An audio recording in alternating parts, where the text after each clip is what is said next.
Le docu souligne avec une rare acuité la différence d'état d'esprit dans la création cinématographique entre la France et les États-Unis. The problem is that you have to begin at the very beginning with what are my restrictions? What can I do, what I can't do for this sort of money? Le but, c'est d'arriver à faire des films un tiers moins cher que ce qu'ils font aux États-Unis, et mieux, plus intéressant.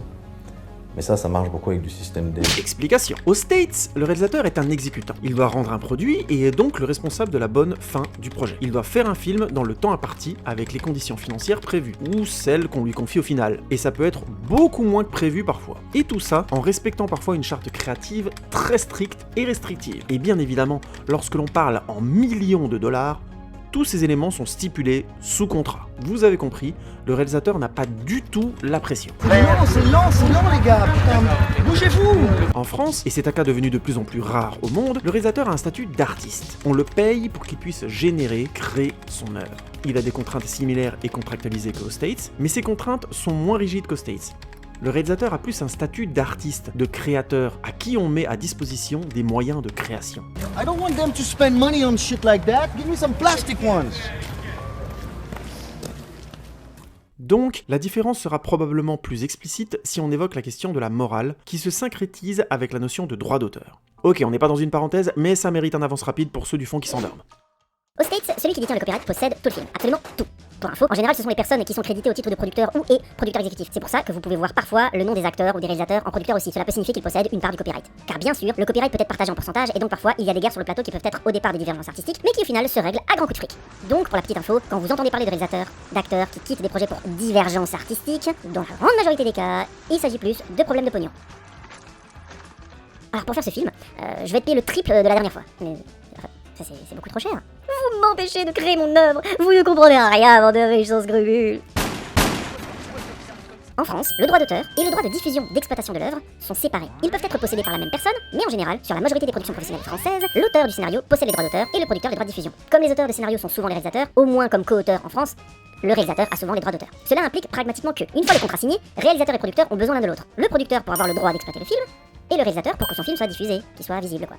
Au minimum. Je dis au minimum parce qu'ils doivent aussi s'entendre créativement en fait. Le réalisateur souhaite en général faire le meilleur film possible et n'acceptera donc pas de trop baisser son budget ou faire des économies partout. Alors que le producteur a d'autres impératifs, notamment face à l'importance très forte en France du troisième partenaire essentiel, le diffuseur.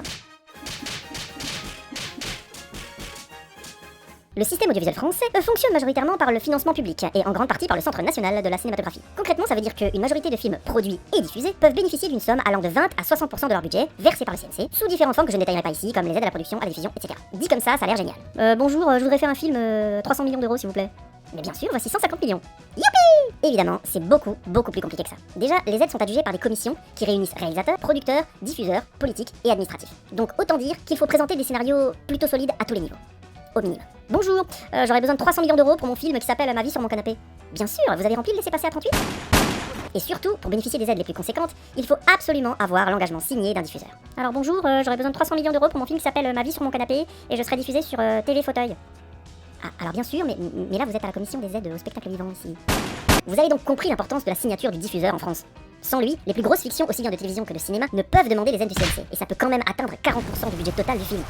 Petite parenthèse, petite précision, pour éviter toute confusion, en France, on atteint rarement les 50 millions d'euros de budget au cinéma. Sans compter que les aides du cinéma sont tout de même plafonnées, faut pas croire qu'on peut demander 600 millions d'euros comme ça.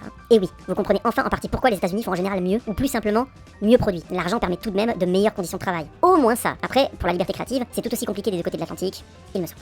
Je ferme la parenthèse. Le diffuseur est donc un élément crucial en France. Ça vous explique aussi pourquoi, alors qu'il y a beaucoup de sociétés de production différentes, les programmes d'une même chaîne se ressemblent beaucoup. Par soin d'identité de la chaîne, évidemment, mais surtout parce que le diffuseur sait que sans lui, tous les financements les plus lourds sont inaccessibles. Et donc, il peut imposer, négocier en position de force aussi bien la forme que le fond d'un objet audiovisuel, quel qu'il soit. J'ai pris le temps de vous expliquer les deux systèmes et j'ai pointé certaines limites du système français pour exprimer que l'un et l'autre ont des défauts prégnants. Mais dans les deux systèmes émergent parfois des chefs-d'œuvre, ou tout simplement des bons films. MK n'est pas naïf de ça, mais dire qu'il voulait faire mieux pour moins cher que les Américains dans une production américaine, et surtout un système de production américain, était vraiment naïf et mal préparé, qui plus est. Encore une fois, les réunions préparatoires, notamment autour du script, n'ont visiblement pas fait émerger des questions cruciales, pourtant pas si exceptionnelles. Matthew, c'est très ambitieux pour le budget qu'on a, non ? Oui, mais on trouvera des astuces au tournage. Avec mon équipe, on a l'habitude de tourner comme ça, ça sera un défi tous les jours pendant 4 mois, quoi. Ok Matthew, mais tu es sûr que chaque équipe créative est bien au courant qu'il faudra courir tous les jours, changer sans arrêt des trucs à la dernière minute, etc. Ça va être beaucoup plus stressant qu'un tournage normal chez nous aux States. Oui, mais mon équipe, elle connaît ça, on va gérer, ça va bien se passer. Ok Matthew, let's just say, for a minute, imaginons que l'on ne soit pas dans les délais, qu'il y ait des problèmes. Qu'est-ce qui se passe? Comment tu vois les choses? Et malheureusement, la réponse à cette dernière question, c'est fucking Kassovitz.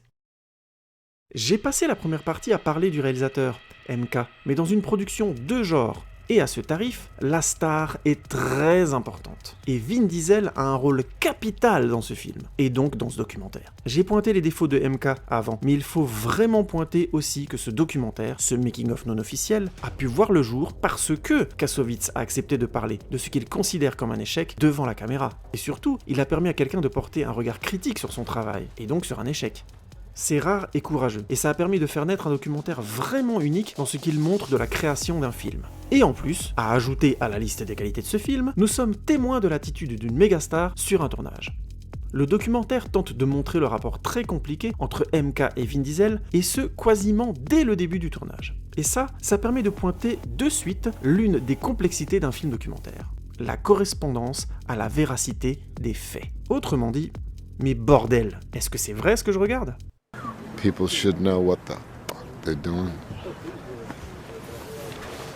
Fucking Kassovitz est en ce sens un documentaire somme toute classique dans sa forme. Il alterne des séquences d'interviews avec des séquences de vie, montées de sorte à se répondre les unes les autres de manière chronologique. Et là déjà, vous avez compris le problème. J'ai dit de sorte à faire chronologique, et pas montées de manière chronologique. Parce que le documentaire ne peut pas être témoin de tous les moments essentiels quand il est pris sur le vif. Et ce, même en filmant tout le temps, le problème aurait été le même.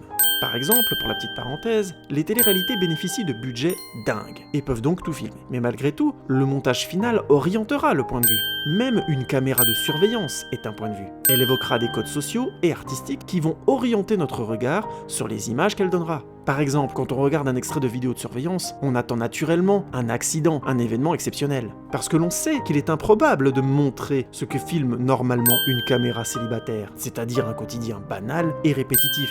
On est donc mis en tension par ce simple choix de dispositif d'image. Une caméra célibataire filme un lieu anodin, et à la fin, on est récompensé. Mais c'est nos connaissances culturelles et sociales qui nous ont permis de savoir, dès les premières secondes, que l'on pouvait savoir que quelque chose allait se produire.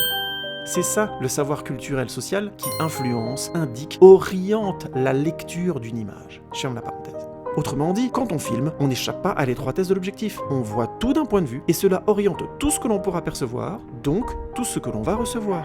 Parce que quand vous filmez une situation, vous orientez le regard sur cette situation, et donc tout ce qui en est perçu. À aucun moment, vous n'obtenez une réalité factuelle, neutre, que l'on pourrait froidement analyser. Et donc, se pose la question de la vérité. Comment être sûr que ce qui est montré correspond à ce qui s'est vraiment passé? La réponse est simple, c'est impossible. Ah, attendez, c'est pas si simple, je vais vous expliquer. Un documentaire, c'est toujours le regard de quelqu'un sur quelque chose. Et au final, c'est ça que l'on regarde. Et en plus, dans le cadre d'un documentaire basé sur des interviews, les personnages qui se livrent plus, déjà en acceptant les interviews, mais surtout en plus en se prêtant à des questions tendues pour elles, orientent légèrement le documentaire en leur faveur. Et apparemment, pas tout a bien roulé, quoi. Je peux comprendre que l'on critique l'attitude de MK sur le tournage. Encore une fois, elle est discutable au minimum. I don't want them to spend money on shit like that. Give me some plastic ones. Par contre, je ne comprends pas que l'on ne voit pas à quel point cette situation l'a affecté et blessé. Il est encore visiblement perdu et il tente malgré tout de répondre aux questions, de donner un avis construit. Ce mec a passé 4 années à courir après un rêve, c'est devenu un cauchemar sans qu'il comprenne pourquoi, et il se livre à un exercice quasi psychanalytique devant la caméra. On peut ne pas aimer le mec, mais on ne peut pas ne pas souligner le courage et la sincérité de la démarche. Celui-là, je cherche, et j'attends encore qu'on me dise où j'ai déconné, quoi, vraiment, dans le fond. Parce que...